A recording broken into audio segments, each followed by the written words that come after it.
think only pool gates have safety rules? If your house forms part of the pool barrier, the windows must also meet the safety requirements. In some situations, that means the window may need a permanent opening restrictor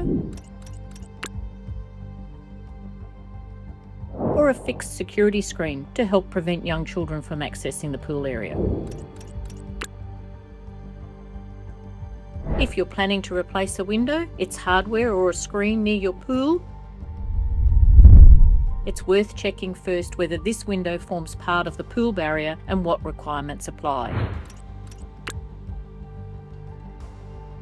A quick check now can save you from having to change it again later.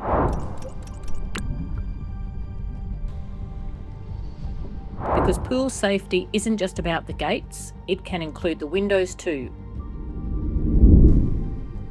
Follow for more home and window safety tips.